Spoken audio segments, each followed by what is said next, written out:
Welcome once again, viewers, to our this YouTube channel, which educates and shares information on tourism issues. My name is Buka Anderson Sentongo, a tourism professional and also a graduate of international relations. This evening, I'm back here to share with you a discussion about challenges to the tourism industry, and I'll be making reference to the East Africa region, which is our region. There are very many challenges to the tourism industry.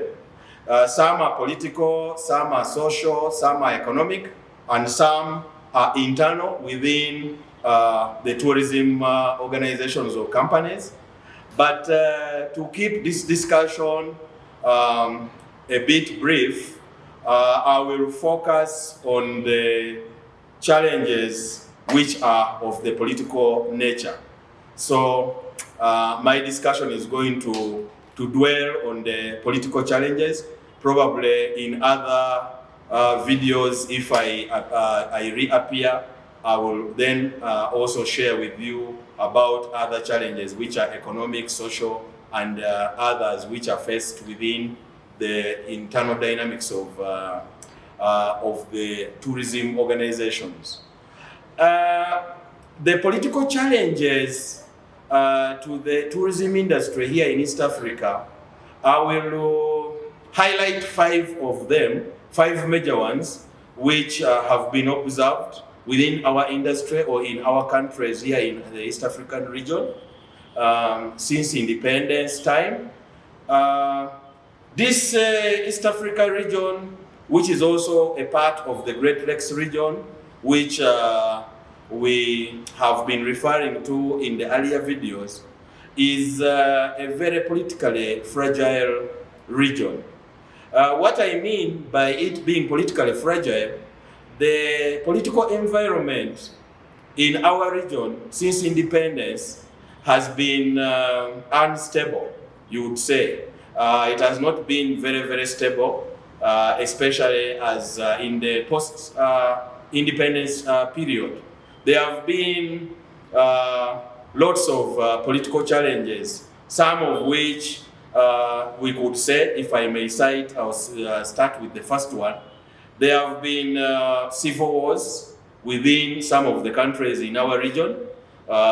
We could give examples here from the East African region and the Great Lakes region at a broader level. We've had civil wars in many of these countries. In Uganda, where I come from, there have been civil wars in Sudan. We have had civil war in the other East African countries, in Burundi. There have been civil wars also in Rwanda. And when we talk about civil wars, we are making reference to internal political struggles where there are different groups, you would say, of armed groups, military groups that fight the government that is in power. This has happened in all these countries I've mentioned. The only countries that probably have not suffered civil wars in this region have been maybe Kenya and Tanzania. But in the other countries, civil wars have been there through those years I've mentioned, from the 80s especially, through the 90s and all that. These had a very negative, or have had a very negative impact on tourism. So it has been a challenge to the growth and development of the tourism industry, where these civil wars have been, because of that armed conflict, because the civil wars normally are characterized by these armed conflicts. How has tourism been impacted by this challenge? Because in this discussion, I need to also bring in the impact on the tourism industry. Civil war in some of these countries of ours, including, by the way, the DRC, Democratic Republic of Congo, which even up to this day is still experiencing civil strife. The impact on tourism is always negative where there are civil wars. In terms of tourism, there have been a lot of instability of tourism activities because of these civil wars. There have been so many cases here. I could give so many examples of different attacks, for example, on tourist attraction sites. We've had this over the years because of these civil wars or attacks by the armed groups.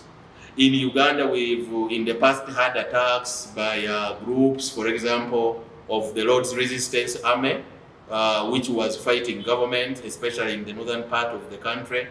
We know that they have attacked attraction sites like at one time, sometime back in 2001, this group attacked the Murchison Falls National Park and abducted group of domestic tourists there. That was a student group that was on a game drive activity and killed a good number of those tourists.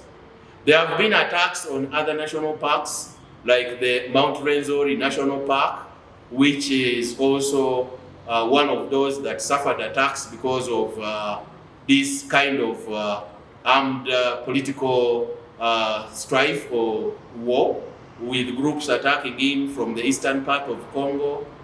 We've had attacks back in 1999 on the Bwindi National Park, which was also attacked by a group of rebels.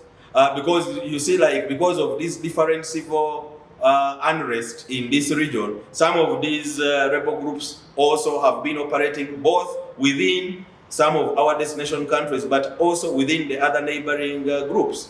So in Bwindi, also a group of 8 foreign tourists were abducted, and later on they were killed by a rebel group that actually came in and made an incursion from the eastern part of Congo. So this kind of political problem of these civil wars have always caused and paralyzed movement, like I've mentioned, but have also led to disruption of tourist activities within the attraction sites, especially within some of our national parks, like the ones I've mentioned, in the different countries within our region, whether in Uganda, also in Rwanda. There have been groups that have attempted to make attacks from neighboring countries, some from DRC, some from Burundi, attacking into some of the parks and disrupting movement within some of these very important tourist sites, banning travelers' vehicles and all that. It has also happened in Rwanda, in the Nyungwe National Park and all that. So this has been one of the main political challenges, because such attacks are attributed to politics, political power struggles by different groups that in most of the cases want to capture or take political power from the governments that are in control. That is the first political challenge. The second political challenge, because I said I will highlight about 5 major ones, although they could be more. The second political challenge that we have faced, or our tourism industry has faced in our region, has been the challenge of terrorism. Terrorism has been characterized by indiscriminate attacks on public facilities, but it is also political, because most of these terrorists or the terrorist groups, they do it because of political reasons. In most cases also, they have some political disagreements with the governments that are in power. There are a number of terrorist groups in our region that have destabilized the tourism industry as well, because of the way they have attacked different tourism-related infrastructure. One of the main ones that I can cite is the Alshabab group, which is especially from Somalia here, which is in our region. This group has links with the Al-Qaeda, which is another international terrorist group, and probably other terrorist groups. There are other terrorist groups, like from West Africa, they have Boko Haram, but in our region, this Alshabab has been a major thorn to the tourism industry. It has carried out many terrorist attacks, for example, in Kenya, in Tanzania, as well as in Uganda. In Kenya, many of you, I think, remember the attack that they did on the Westgate shopping mall some time back, and also in other places around Mombasa, which is another major tourist destination area. But the Westgate attack was one of those that left very many people, or the international community, bewildered, in which many people were killed, and they paralyzed travel, and they sent fear and shock waves among very many potential travelers because of what happened there. In Uganda, they also was the popular attack of 2010, where they attacked some revelers at one of the places within the city, actually like two different places, bars and nightclubs, where people were gathered enjoying a football match. And there have been other attacks. So we've had such attacks, which attacks have a negative impact on our tourism industry, because they normally create a negative image and fear among potential travelers who are interested to traveling to visit tourism attraction sites.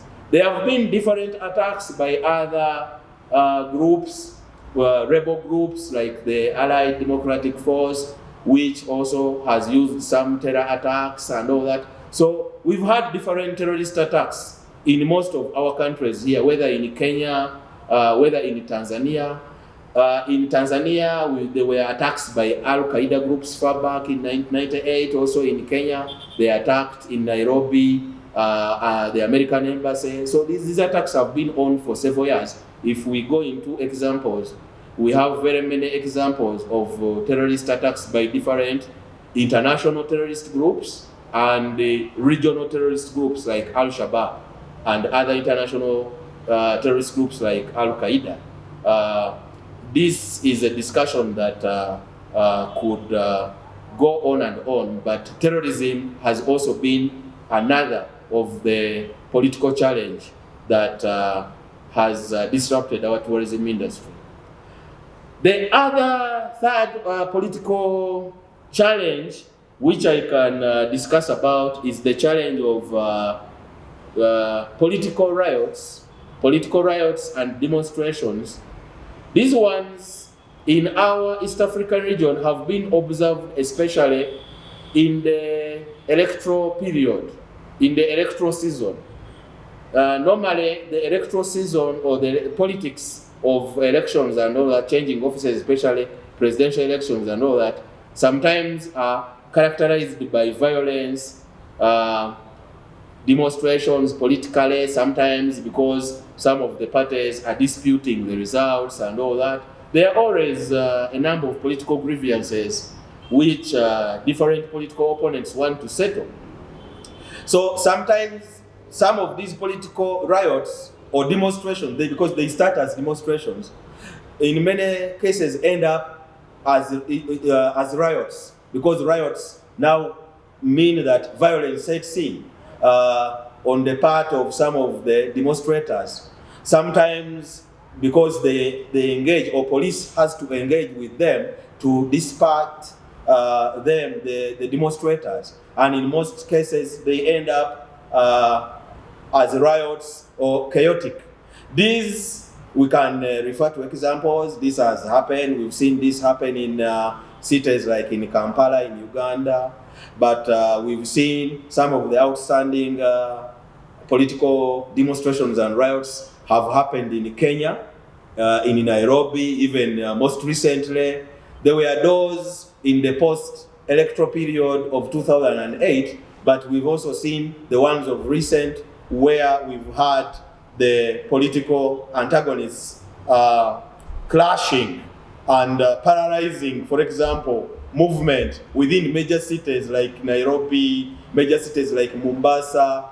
You can refer to the case of Azimio and the government and Kenya, the Azimio group of Mzee Raila Odinga and Reset and all. So these are not good for tourism because cities are major destinations for city tours and all that. And also the images that are created. People die, travel is disrupted, including travel by those that want to come in from outside to enjoy tourism and all that. So political demonstrations and riots are also negative, and they are a challenge where they occur in some of these our destinations, like in the East African region. I've referred to a good number of examples.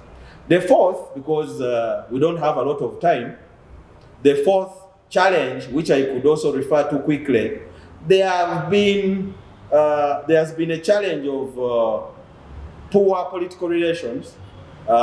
Sometimes the relations or international relations, diplomatic relations, if I may borrow the word of diplomacy, diplomatic relations among some of our leaders within the region has not been very good. Sometimes it has been characterized by mutual suspicions and all that. I don't want to go into details of this and all that, but the impact on the travel and tourism industry, we've seen that these poor political relations have paralyzed the travel industry in many cases, because sometimes it has led to the closure, for example, of international borders, where movement between the different countries, we've seen this happening within the Great Lakes region here and our region, whether between DRC, Uganda, or Burundi, and some of the countries within our region. Sometimes when this has happened, we've seen that it has impacted very negatively on the tourism industry as well, because travel and tourism requires borders to be left open so that tour operators can move across from one country to another, and tourists can also be able to move across to enjoy the diversity of the tourism products that we have. The last challenge that I will discuss about briefly also has been, well, in East Africa this has not affected us so much, but it's also a political challenge, the one of coup d'etats. East Africa had its share of coups back in the 1980s. For example, in Uganda we had coups in the 70s, in the 80s.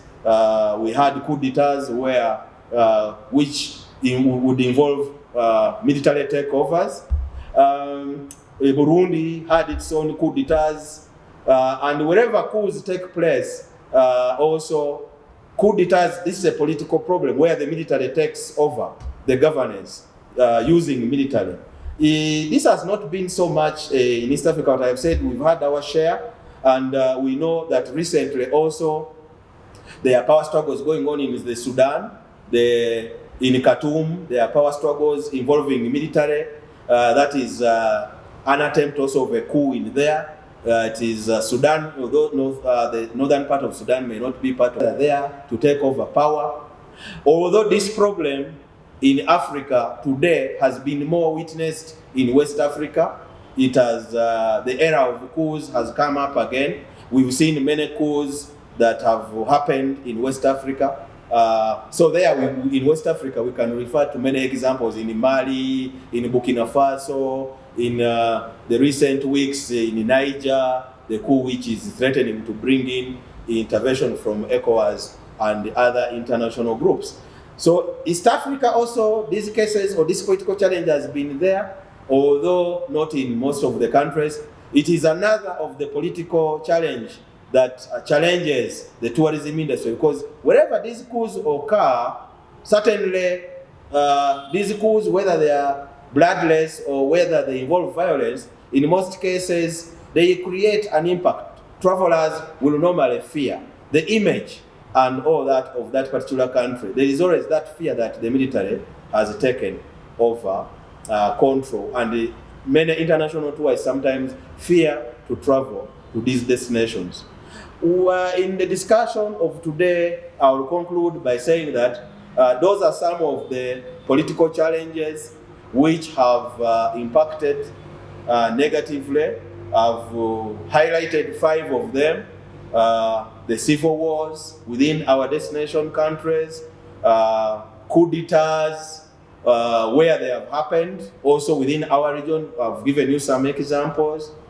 Terrorism, which has been unleashed by some regional terrorist groups and some international ones, and also the poor diplomatic relations or poor political relations among some of the leadership within our region, which has also impacted, as well as some political demonstrations and riots. These are some of the major political challenges which have affected tourism industry and which need to be addressed so that we can be able to improve the image of our destination. I hope with that I have tried to highlight and share a bit of some knowledge on this as far as political challenges. Probably I will be back in another discussion where I will discuss about other challenges which are economic and others which are social.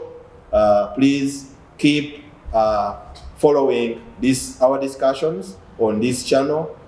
Keep subscribing so that we can share and more information as far as tourism, especially in our East African region and Africa, is concerned.